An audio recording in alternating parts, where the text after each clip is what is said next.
Hello and welcome to Heroes and Humans of Football. My name is Mehreen Khan. And I'm Simon Cooper. This is the football show where we take the hero and we show you the human. From Johan Cruyff to Megan Rapinoe. And from George Best to Kylian Mbappe. This is the Human Football Podcast. Last week's episode was on Mohammed bin Salman, the Crown Prince of Saudi Arabia. He's probably the most important man in football who doesn't even like football. If you haven't already, please go back and check it out. Today's episode is about Carlo Ancelotti, or if you knew him when he was young and thinner, Carletto. Carlo Ancelotti is arguably the winningest coach in international club football.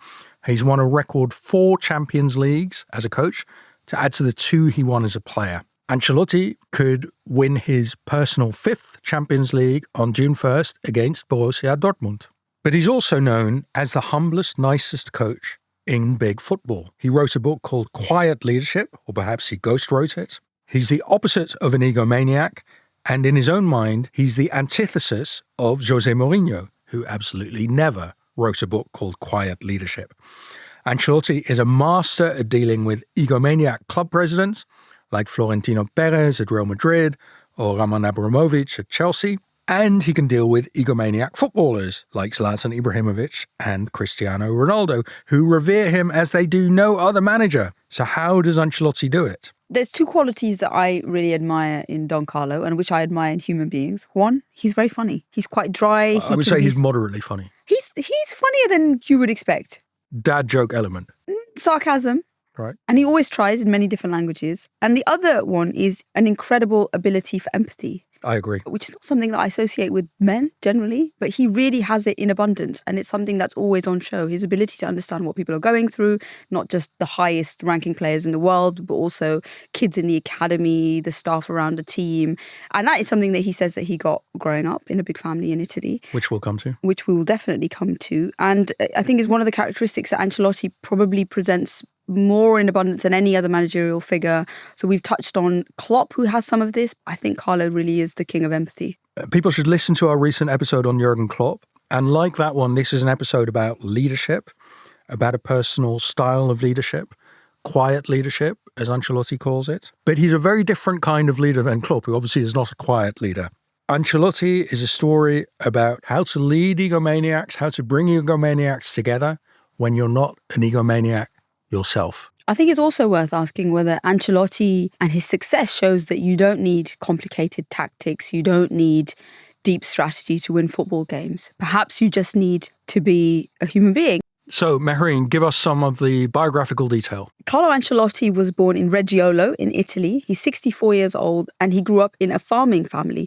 He had a pretty successful career as managers go and was a defensive midfielder for Parma, Roma and Milan in Serie A. And at Milan, he won 2 Champions Leagues in what is arguably one of the greatest teams ever assembled. He's currently the only manager in top-flight football who has won the league in Europe's 5 top-flight countries, with Milan in Italy, Chelsea, the Premier League, Bayern, Bundesliga, PSG, the Uber Eats League, and of course, La Liga, Real Madrid. So let's start with the life. Let's look at Ancelotti's origins. He's from a poor farming family in a village near Parma in the Emilia-Romagna region. And he says, poor but happy. And he told my Financial Times colleague, Janan Ganesh, he says, my character is quiet.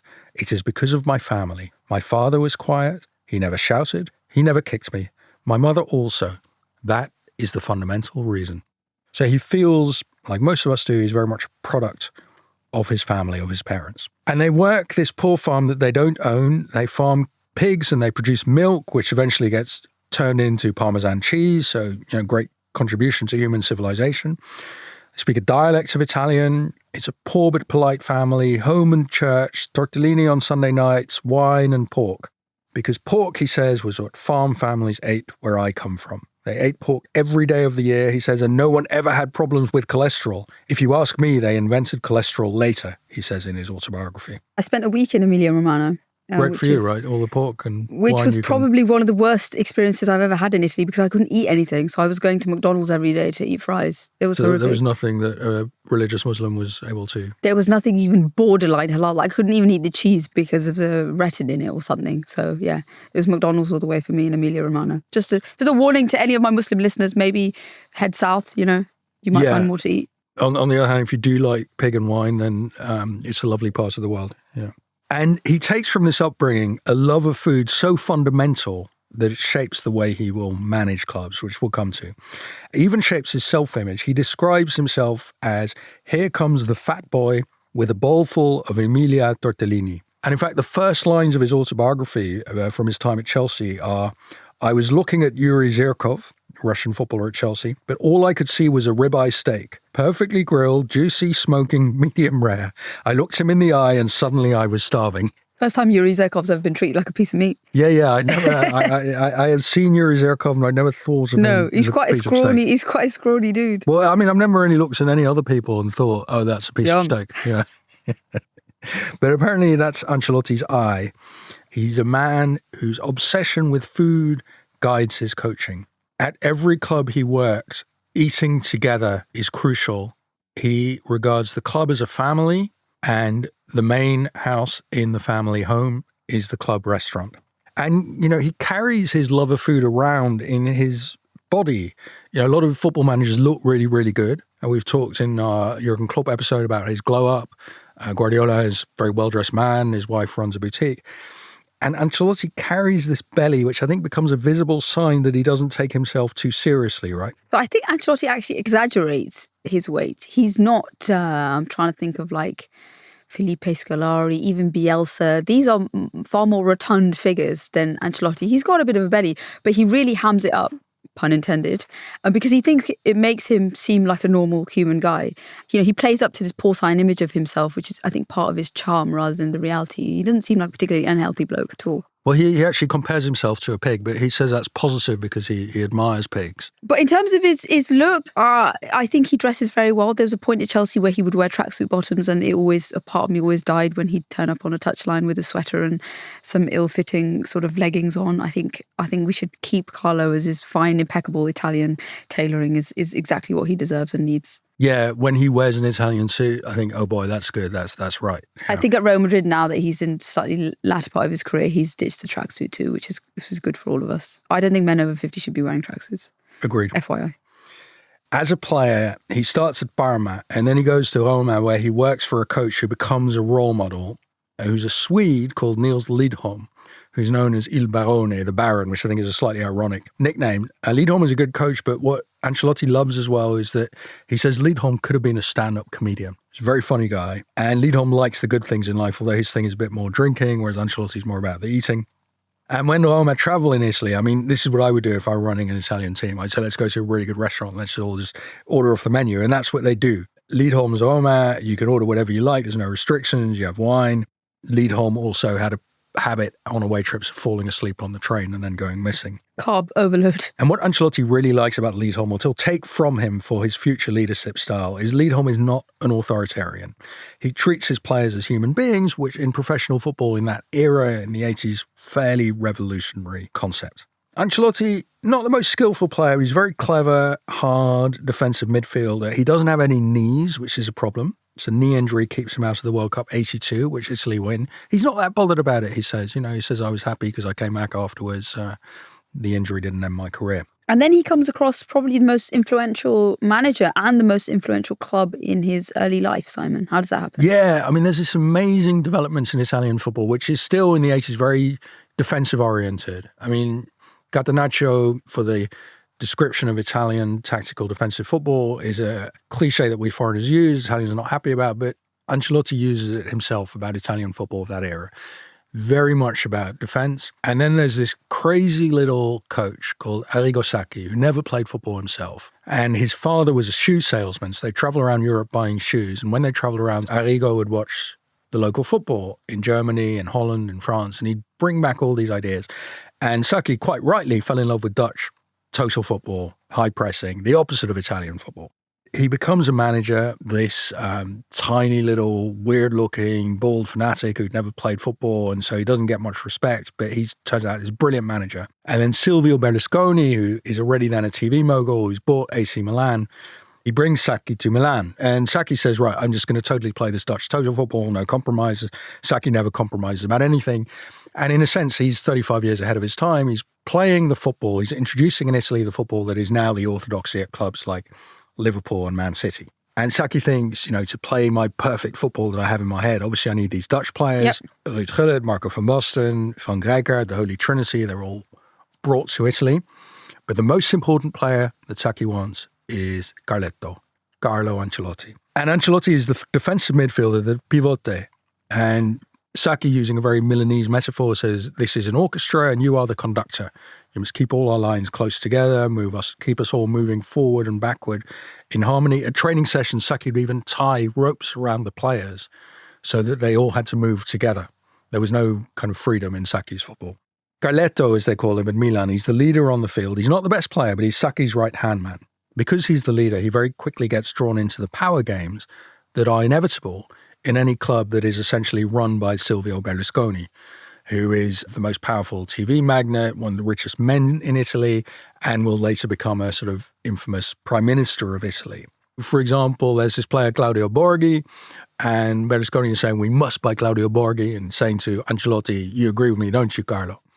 And Sacchi's calling Ancelotti and saying, this Borghi, we must never buy him, he will destroy the team.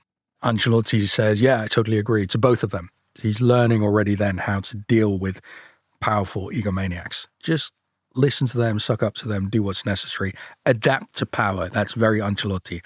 Adapt to whatever power says. Berlusconi is also one of these first billionaires who buys a club and controls it, and everyone has to suck up to him, which is a model we're very familiar with today, but it was quite new in the 80s. So Ancelotti understood you always give respect to the top man. It's at Milan where Ancelotti actually makes a transition from being a player to then becoming a coach on the field and a leader and a future coach inspired by this small little bold fanatic, Sacchi. And Sacchi, recognises another soul on his wavelength. And when Sacchi becomes Italy manager in 91, he says to Ancelotti, come to the Italian national team with me. And Ancelotti says, well, I'm 32, my knees are gone. I don't think I'm able to play for Italy anymore. And Sacchi says, no, you idiot, as my assistant.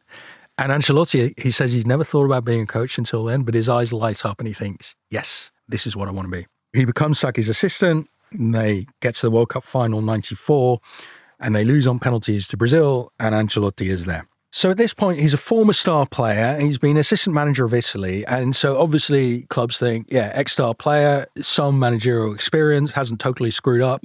Yep, hire him. And it being Italy, of course, the home region comes knocking. As Ancelotti says, Italian football is really kind of inter-village rivalry writ large from the Middle Ages. And so one of his hometown teams, Reggiana in Serie B, come and they hire him. But Ancelotti knows that he's not ready to be a coach because he understands that being a star player doesn't equip you to be a coach. Ancelotti feels, I'm just not able to be a coach. I don't know how to do it. The club was wrong to hire me, and he's very aware of his own weaknesses.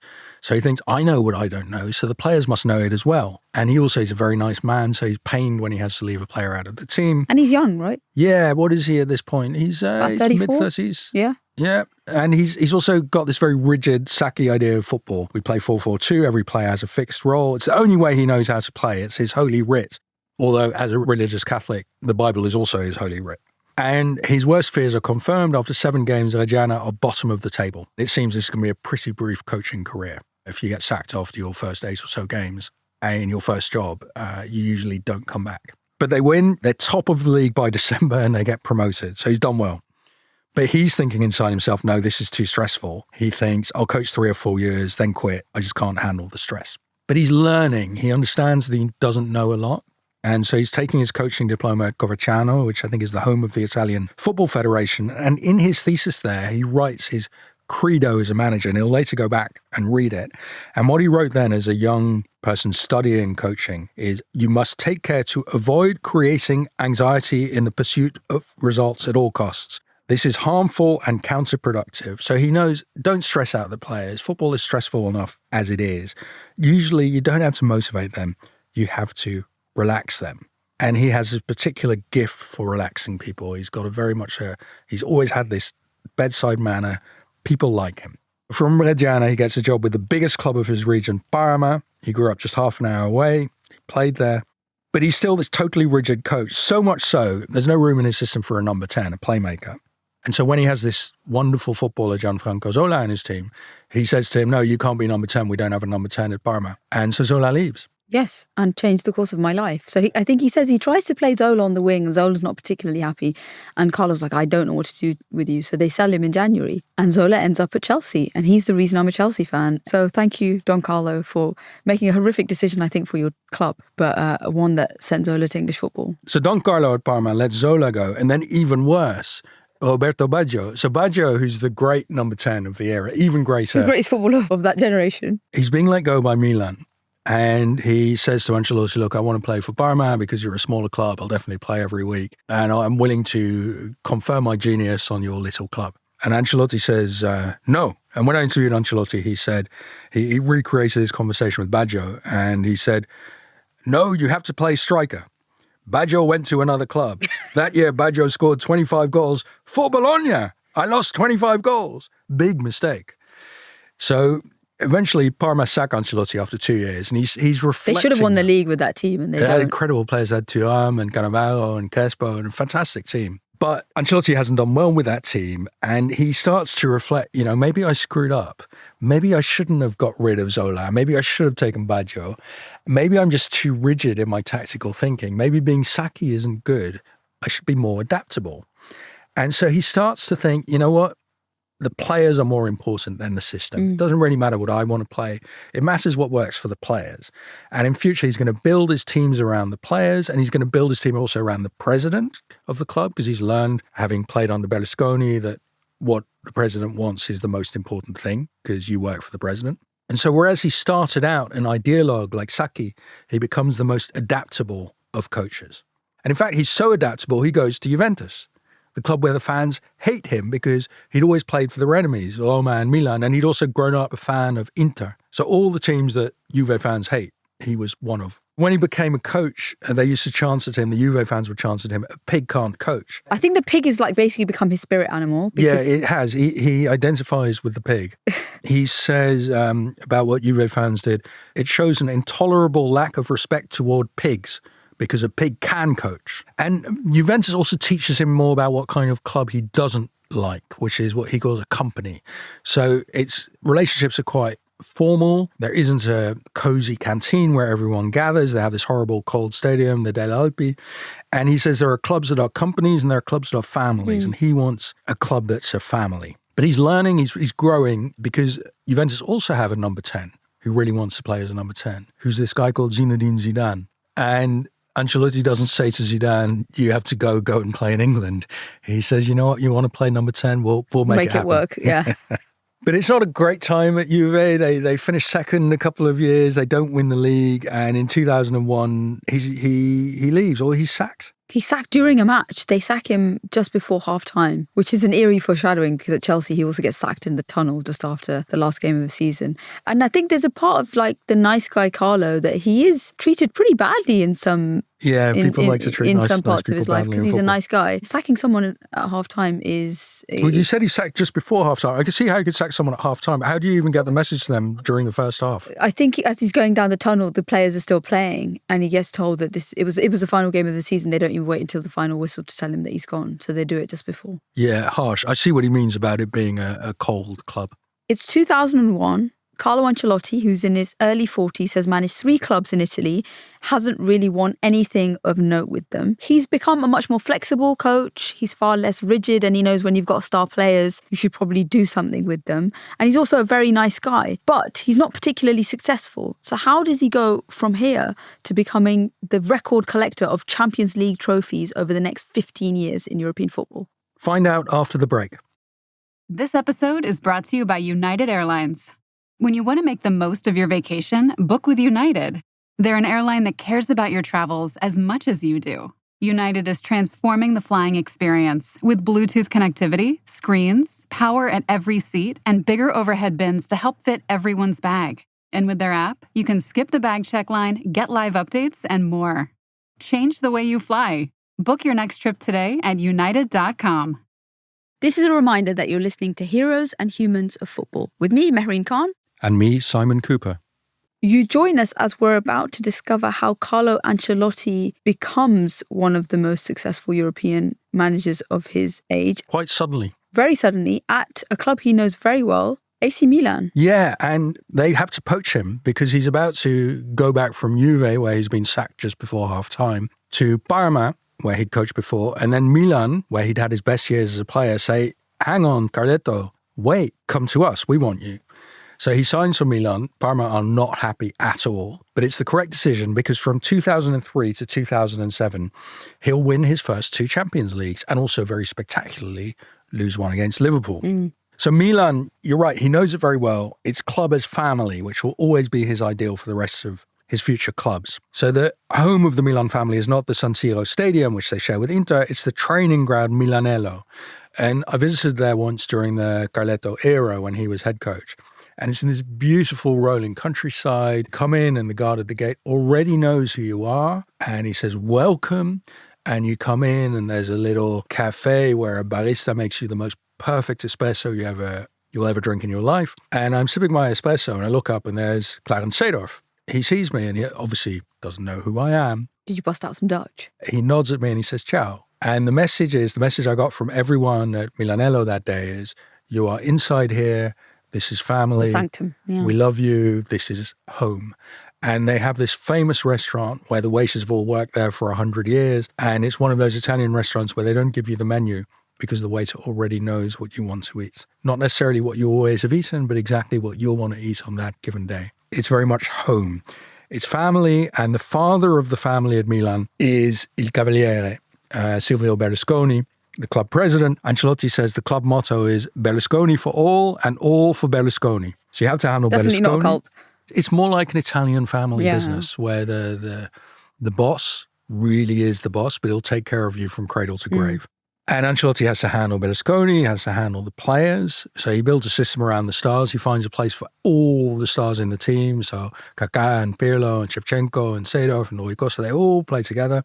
And he relaxes them because Milanello is their beautiful home. Even in the changing room before the Champions League final, Ancelotti will be telling jokes and everyone will be busting a gut laughing at these kind of dubious jokes that football people tell. And then Berlusconi loved to come into the changing room as well and tell jokes. And a lot of managers would have said, get out of this changing room. Ancelotti totally understands. He's il presidente. He's allowed to come into his own changing room and tell, dirty jokes. Berlusconi likes attacking, so Ancelotti builds an attacking team. He is there to please the president. Totally understands that. They win the Champions League 2003, and then the most exciting final in the history of the Champions League in Istanbul against Liverpool 2005.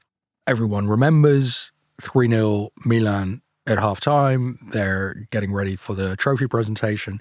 And then in 6 crazy minutes in the second half, Liverpool score 3 times, and Liverpool go on to win on penalties. But Ancelotti's totally relaxed all through. So later that evening, somebody sees him in the hotel bar and Ancelotti is chatting cheerily with everyone who comes by. He's talking about what a beautiful city Istanbul is. He'd done his work. And looking back, he says, you know what? We played really well except for 6 minutes against Liverpool. We played really well. There were 6 minutes of madness. He said it wasn't really because tactics failed or anything. So he said, I analysed it. There wasn't really anything we'd have done differently. I thought we played a really good game, so we lost so tough. He is accused by some of being overly complacent. There are rumours at the halftime team talk when they go in 3-0 up. Ancelotti's just far too relaxed and basically the players drop their guard. They do definitely drop their guard. They don't see it coming and it hits them like a punch in the gut. And once the momentum of that game swings, I think when Gerrard scores that incredible goal, you knew that the Milan players had lost it from their grip. But I've heard him say that, football's not his obsession in life. It's a passion for him. So there's only a bit like how we spoke about Jurgen Klopp, there's only so much he can agonise and torture himself over something, which effectively he knows just isn't that important. Yeah, I think food may be a greater passion for Ancelotti. I'm not being funny here. I really think it gives him more pleasure than football does. I mean, maybe he was at fault in Istanbul, but he's just not that bothered. Whereas, we talked in our Arsene Wenger episode about how Wenger has spent his entire life since Arsenal lost the 2006 Champions League final, beating himself up. Thinking about what could have been different and what they should have done differently, yeah. Yeah, but Ancelotti, he's just past it. He has this kind of wisdom that when you win, don't be too elated. And when you lose, don't be too down. Don't worry about pressure. He says, I don't feel as a manager of a big club that I'm under a lot of pressure. I mean, he told me the pressure on a manager is normal, which is not something that most managers would say. And, he's friendly to journalists. He was very nice to me, but he doesn't really care what we say.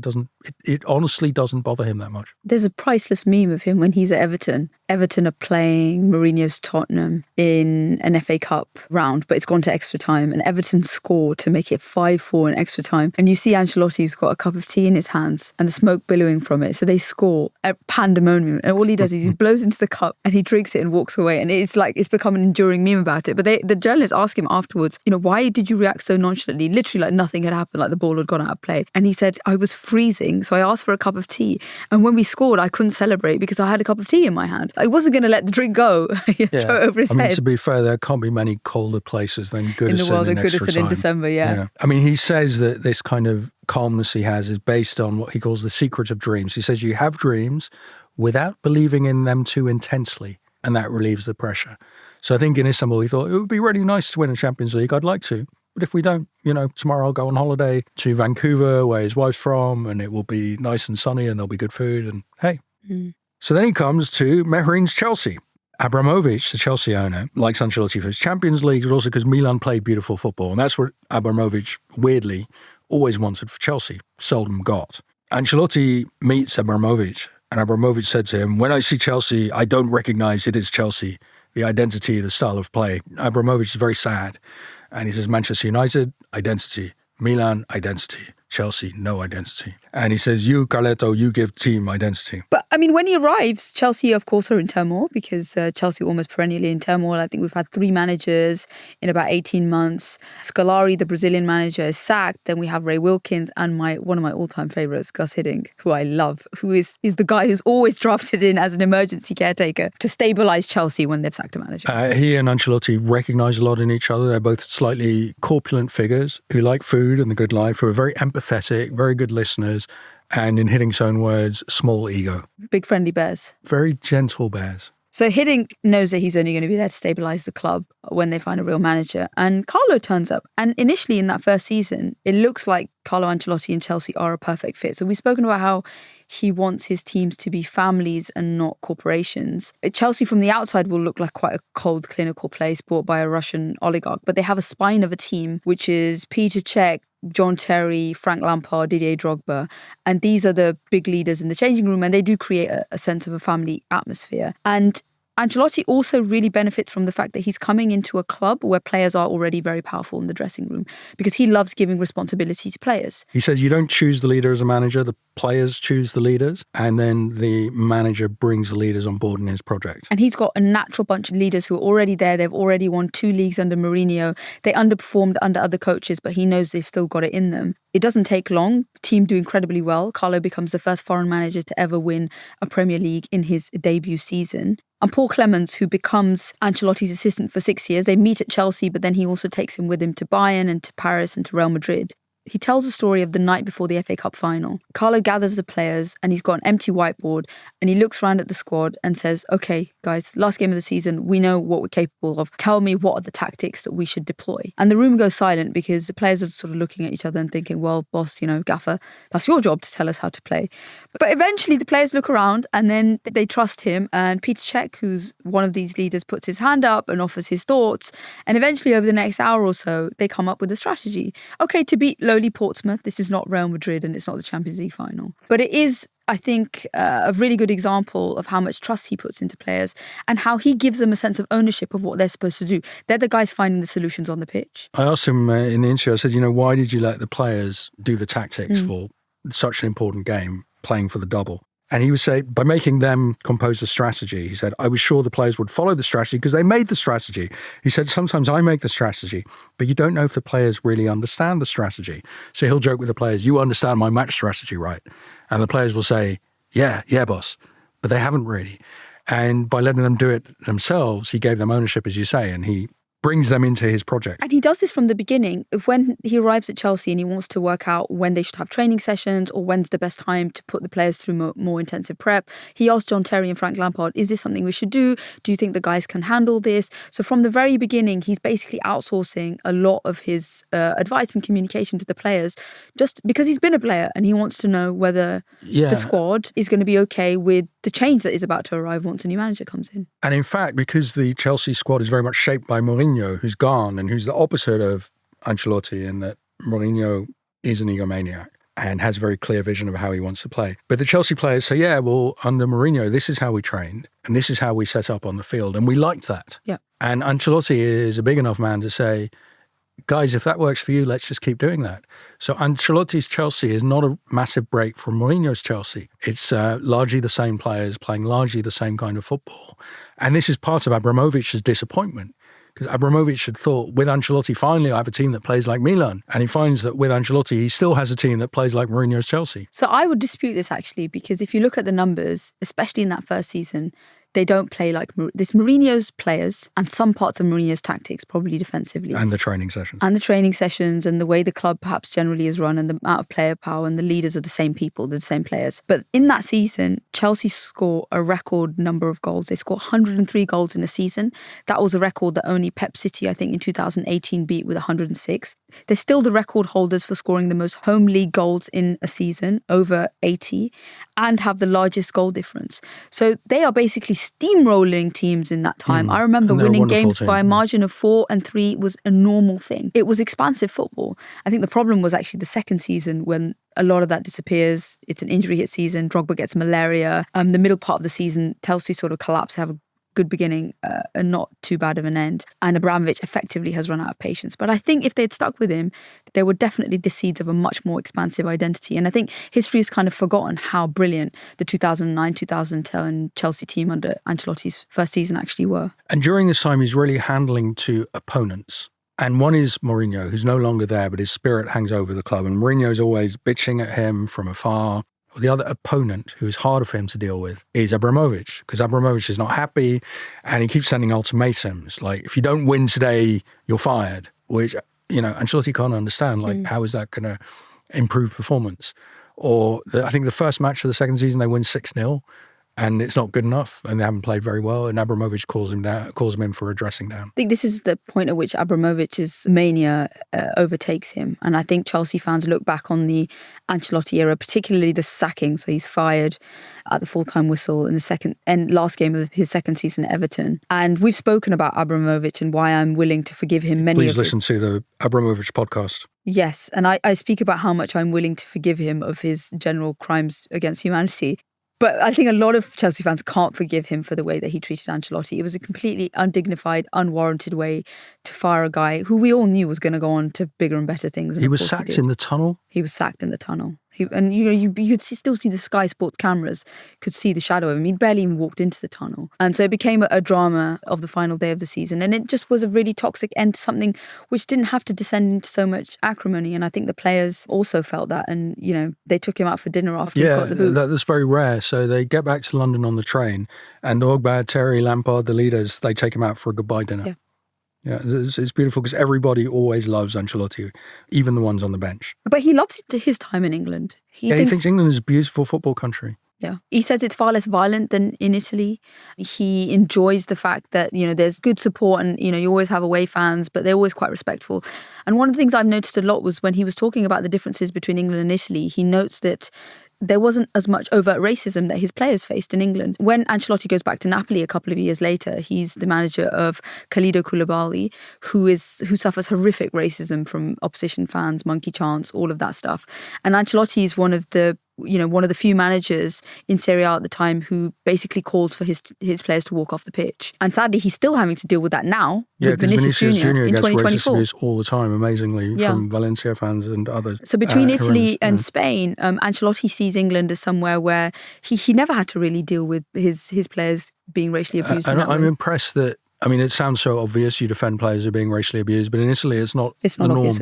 And you get managers who say, oh, well, it's just joking and our players must be more professional and they should ignore that. Dino Zoff once took a position like that, which to me is astonishing. But Ancelotti is able to stand outside that culture. And Ancelotti actually, even though he advocates for his players to walk off the pitch, they are unable to walk off the pitch and cancel matches because referees and the Italian FA at that point don't stand for it and try and penalise Napoli for it. So in some senses, he's always really been at the front of trying to protect his players from this kind of stuff. And now, only 5 or 6 years later, is the rest of the world sort of catching up.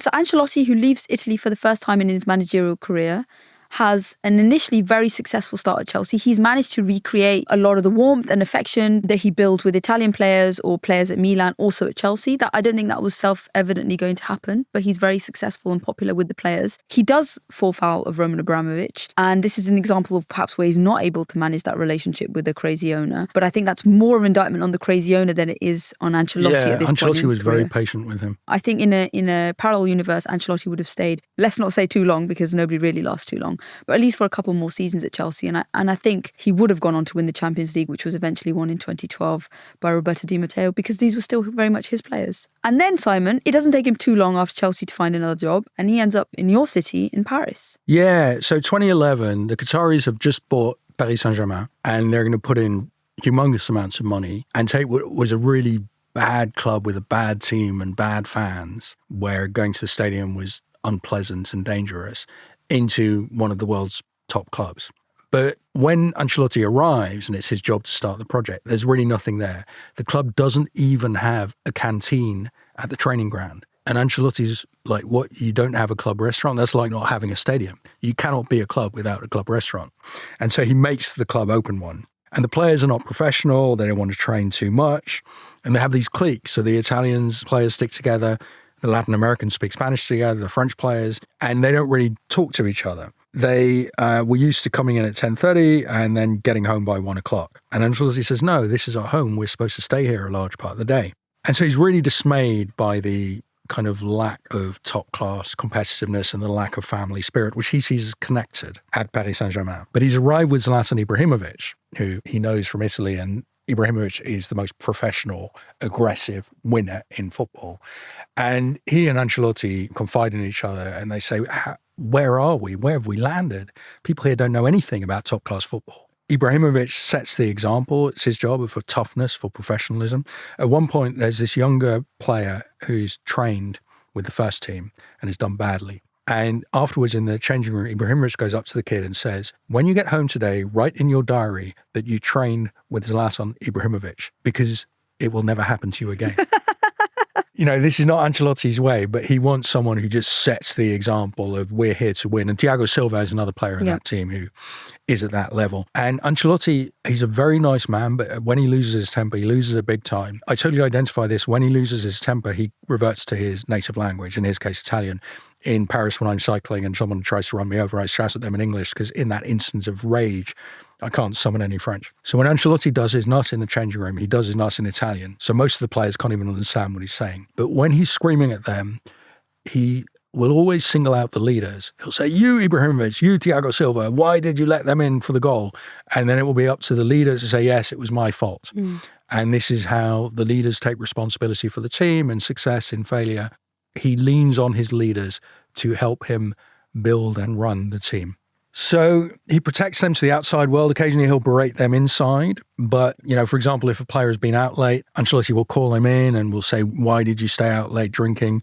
And then he'll do this dad joke like, next time you take me along, okay? But the player always knows this doesn't go further than us. And he has this gift, which I think Jurgen Klopp also has, is that he's a genuine friend to each of his players, even to the ones on the bench.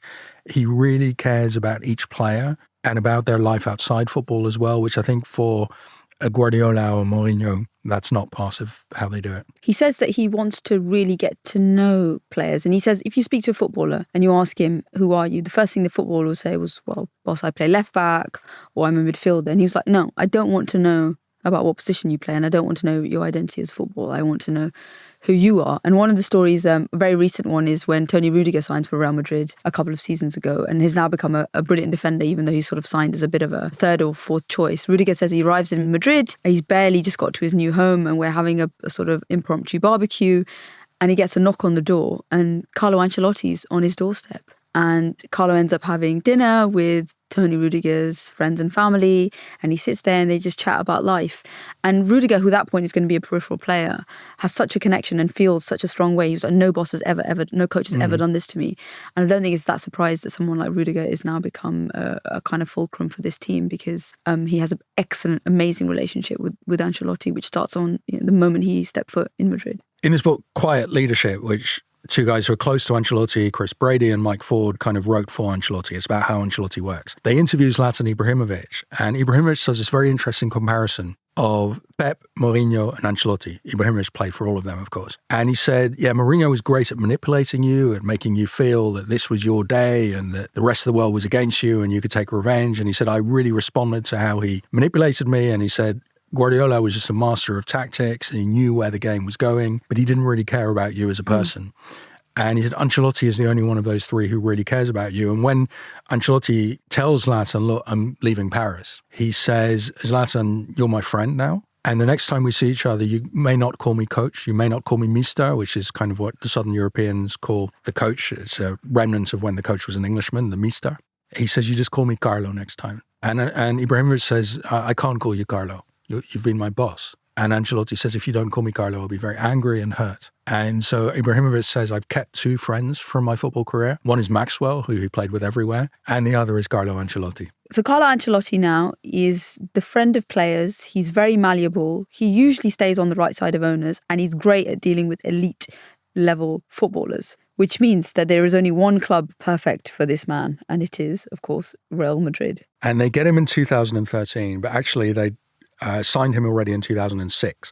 When he's at Milan, he signs a contract for Madrid, and it's contingent on Milan being willing to let him go. Milan said, no way you're leaving. So he stays.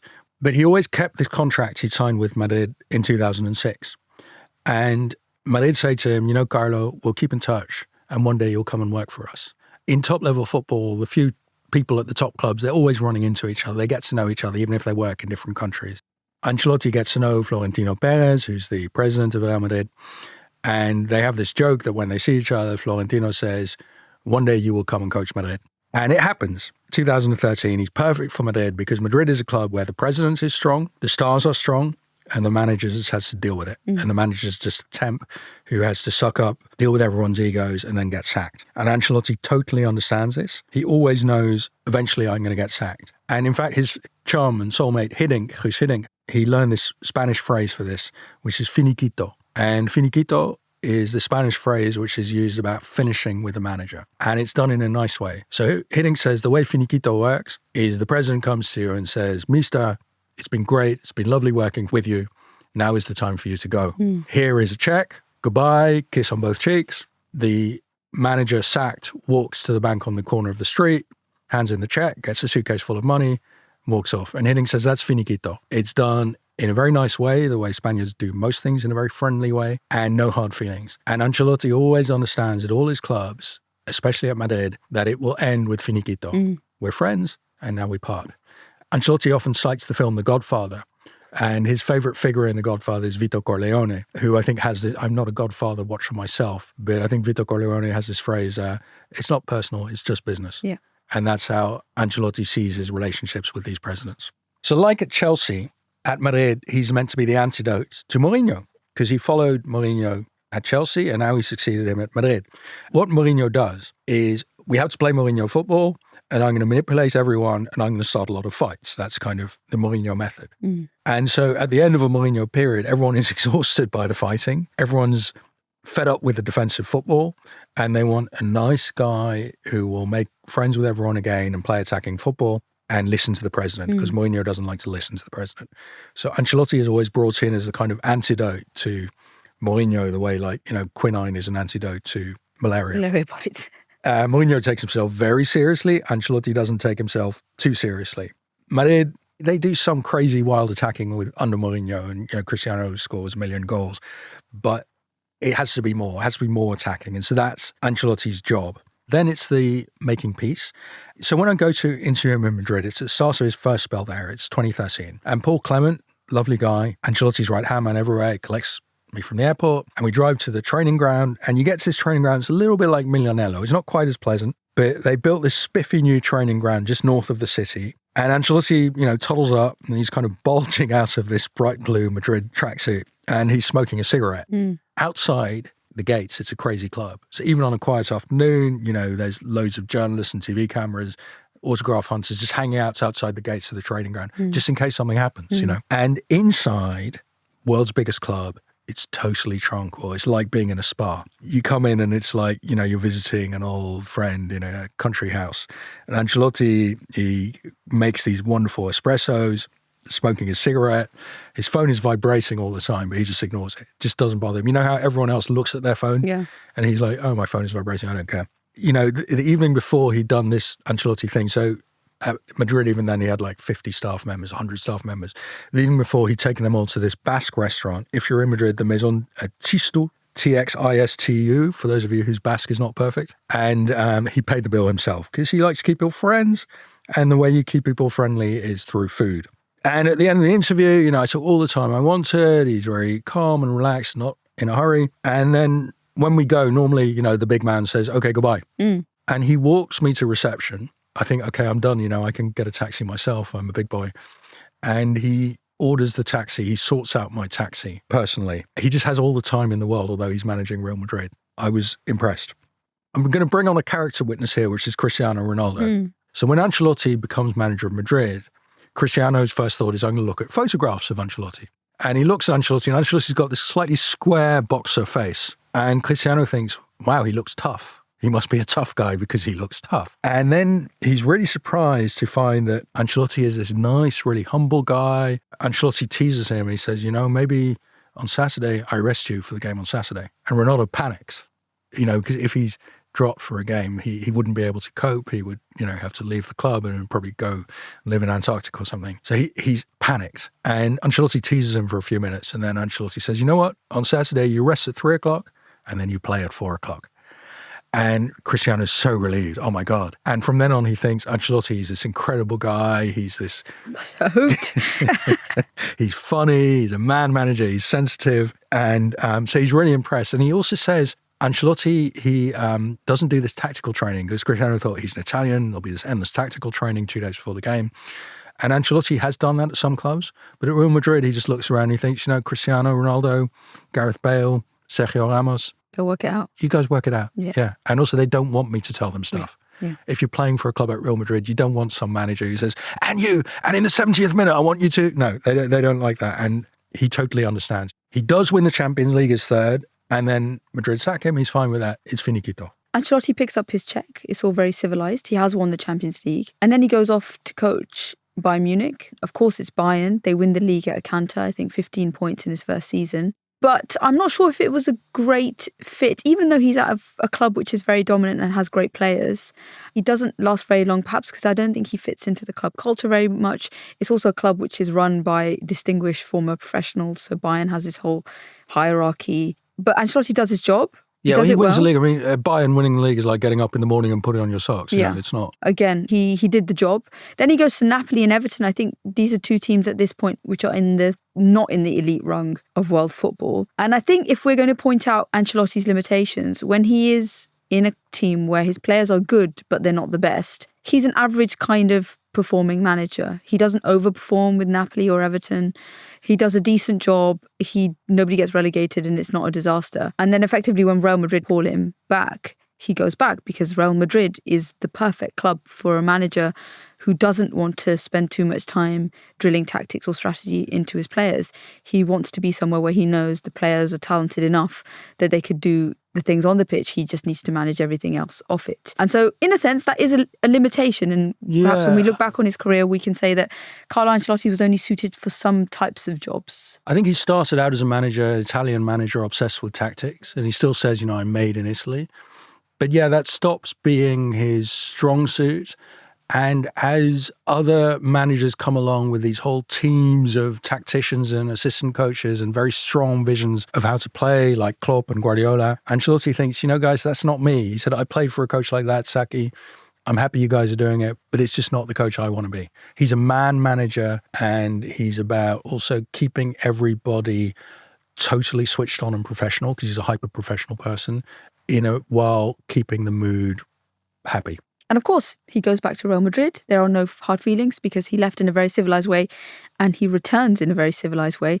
And again, they win the Champions League immediately, his fourth. And it's a kind of different group of players. Bale has gone. Vinicius is now becoming a star. Benzema is at the peak of his powers, although he'll leave a couple of seasons later. We see Carlo Ancelotti, he's a bit older now. he revels in his success. When they win that fourth Champions League title, he does an interview with an English pundit, and he just says, I'm a record breaker now. I'm the holder of all the records.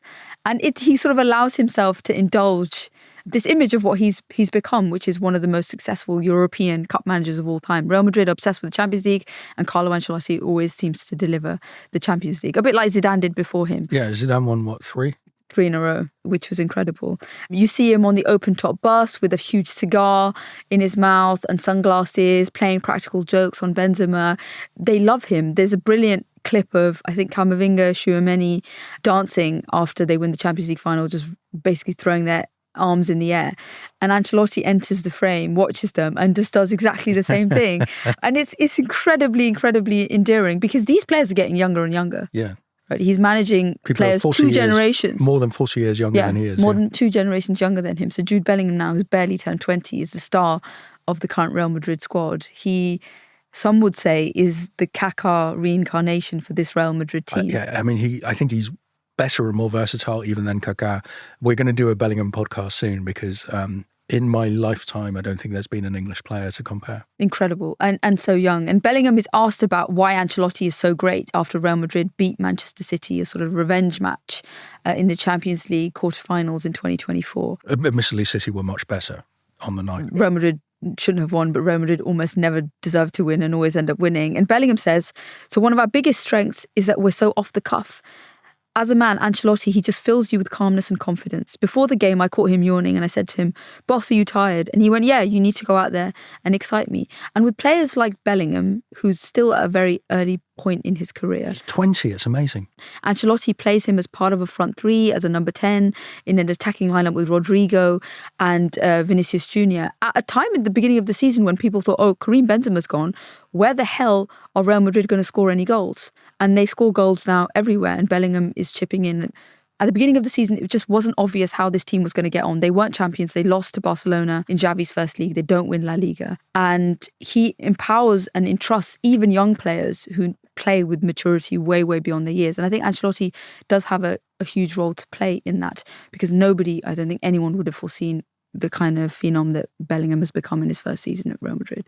One of the other sort of examples of how close a bond Ancelotti has with his players is with his midfielder Casemiro, who sort of leaves the club in quite hurried fashion in 2022. Manchester United at the end of the transfer window are desperate to sign anyone big because they're getting rejected. Ten Hag is getting rejected. Frankie de Jong doesn't want to sign for Manchester United. Nobody wants to sign for Manchester United. But Casemiro, who's entering his 30s, United make him a huge offer and he goes to Ancelotti. He's already decided, Casemiro, that he's going to leave. So Casemiro knocks on Ancelotti's door and says, Coach, I've decided that I'm going to take this offer. I want something new and I want to go to Manchester United.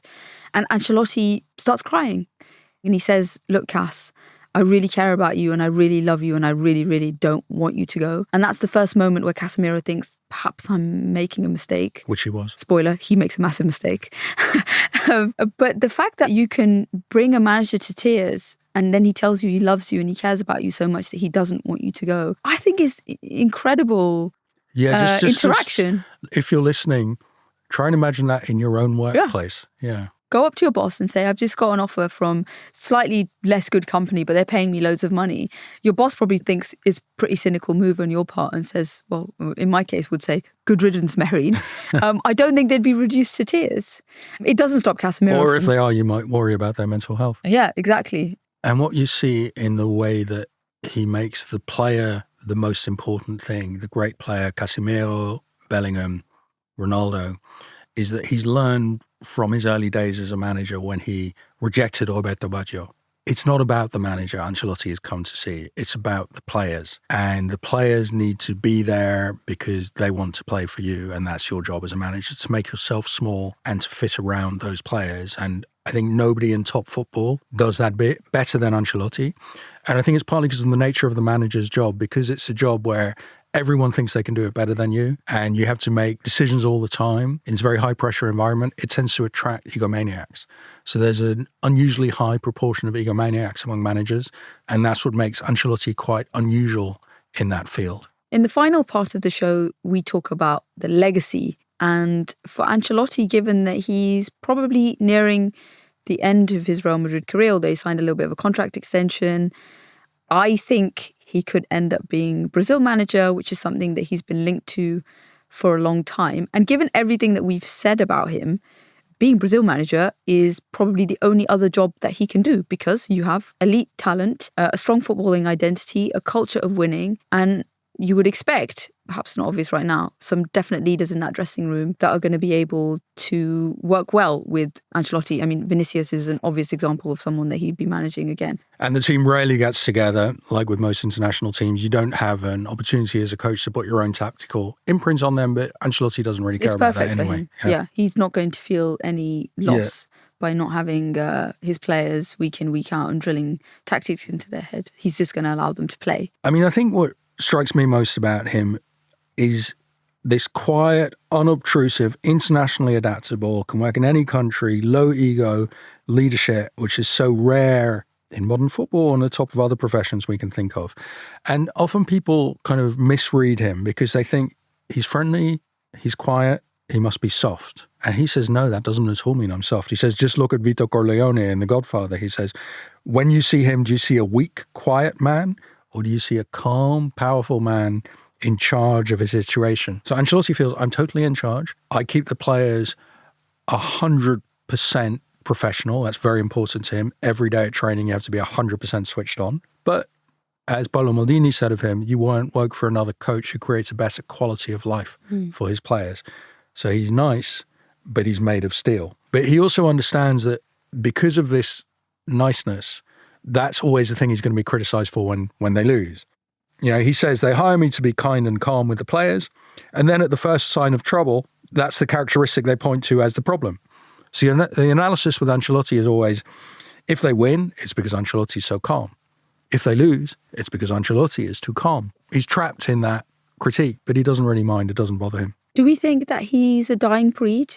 And whether the next generation of managers, maybe the players that he's managed, will take this part of his personality on? I think what Ancelotti actually has is a very, I hate to sound like a business book here, but it's a very 21st century brand of leadership, because I think workplaces are becoming less authoritarian. People are less willing to accept being shouted at and told what to do by an Alex Ferguson style figure. I don't think that works anymore in football, but also more generally. And so I think most people in most professions now want to work for someone like Ancelotti, which is a boss who has their back and listens to them. I'm struck by also this longevity in the Ancelotti approach. Even though at some clubs he's only done a couple of seasons, I feel like with this current crop of Real Madrid players, he could stay there for as many seasons as he wanted to. They're very young, they renew and they refresh their players. And it doesn't seem obvious that their crown is going to be taken from them in the Champions League. And of course, they're going to win La Liga this season. So he's found the perfect club. Brazil would probably be the only other option. I think that Carlo Ancelotti is not, however, able to manage any other domestic team apart from Real Madrid, just because he has all the ingredients that suit him perfectly. He doesn't have to give people complicated tactical instructions. Anyone who's going to join that team, including Mbappe probably this summer, is going to be able to find and seamlessly fit in, and the players will accept that a new superstar arrives and they will accommodate him in the way that Ancelotti is always able to accommodate whoever is foisted upon him.